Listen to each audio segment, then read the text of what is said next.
Kapag sa Pinas yan, guys, ang ganda ng bahay natin, may swimming pool pa yan.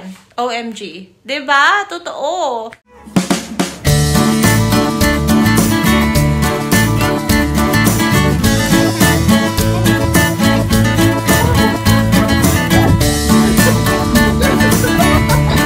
Hello guys, good evening. My name is Giselle and this is Yejun and welcome back again sa aming vlog, our very little house. So, anyway guys, may update kami about sa bahay. Katulad nga ng kinuwento ko last time na kailangan namin maghanap ng bahay. So, tuloy na talaga guys ang pagbibenta nila ng bahay kasi last Sunday, nagpunta na dito yung agent na kinuha nung may-ari ng bahay para magbenta ng property nila. So, they came here, sweetheart. So, they came here last Sunday. Ouch! And they already took a photo of the house. They took a photo of the bedroom, the living room, the toilet, everything. Sa likod, sa labas, yung garage, and the storage and stuff like that. So, tuloy na ang pagbenta ng bahay. Hindi na talaga mapigilan namin, guys. So, hanggang dito na lang talaga kami until September 27. So, hoping na next month, makahanap ka agad kami ng bahay. But, I think it would take a while, guys, na makahanap ng bahay. Gawa ng competition ngayon sa paghanap ng bahay. Although, you have enough money to find a place, pero marami kayo na nag-aagawan sa place na yan. So, yan yung kinakatakot namin.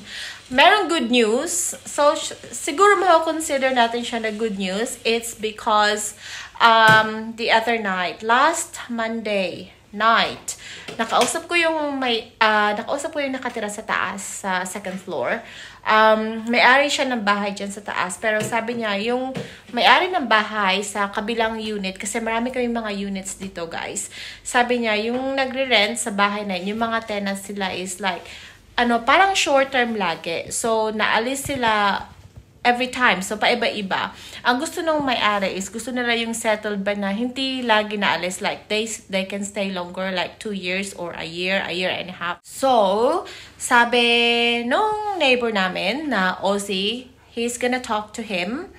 Tapos, he's gonna ask about, kung hanggang kailan yung mga tenants. So that we have a place to stay. Kasi nag-worry siya kasi nga may anak kami. Tapos sabi niya, oh no, you have a child and these days, everything is really very difficult to find a place or even to buy a place.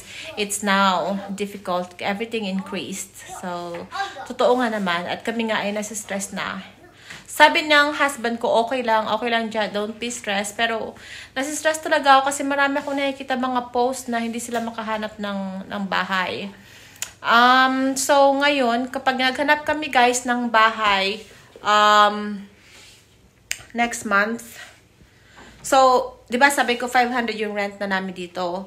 So, ito ay 2 rooms, 2 baths, and 1 car park. So, kapag naghanap kami ng bahay, ang gagawin namin is, we have to risk. Kailangan namin sumugal. So, siguro abot din kami ng 600 to 700 na. Kailangan namin ng ganun. That's per week, guys, ha, per week. Imagine niyo yung $600 to $700 na babayad natin sa bahay per week. Kapag sa Pinas yan, guys, ang ganda ng bahay natin, may swimming pool pa yan. OMG. 'Di ba? Totoo. So, anyway, yan yung buhay dito. Yan yung kapalaran natin dito sa ibang bansa. Kailangan nating magsakripisyo. At lalo na kapag hindi tayo settled, more sacrifices.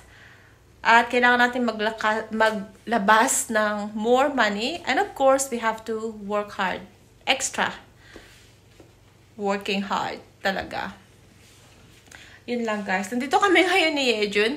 Kasi, yan. It's already 9 o'clock. At nagbimeryenda pa siya. Kasi, kunti lang yung kinain niya kanina. And, I'm pretty sure he's gonna sleep around 11 o'clock tonight. Kasi, 3 hours and a half siya natulog daw kaninang hapon. Sabi ng kanyang lola. So, sa next na, guys, sa next na vlog natin, maghanap tayo ng bahay. Pakita ko sa inyo yung mga prices, guys. At pakita ko kung anong style na mga bahay or kung ilang rooms ang kailangan namin. Kasi we're actually big family na. 4 na kami guys. Hindi lang kami 3 na. Kasama namin ang mom-in-law ko. Kasi kailangan namin siya sa pag-alaga kay Yejun. So, anyway, thank you so much guys for being here. Thank you so much sa mga magsusubscribe pa lang. Thank you so much guys. And yep, thank you so much for being here sa aming humble channel. Bye-bye!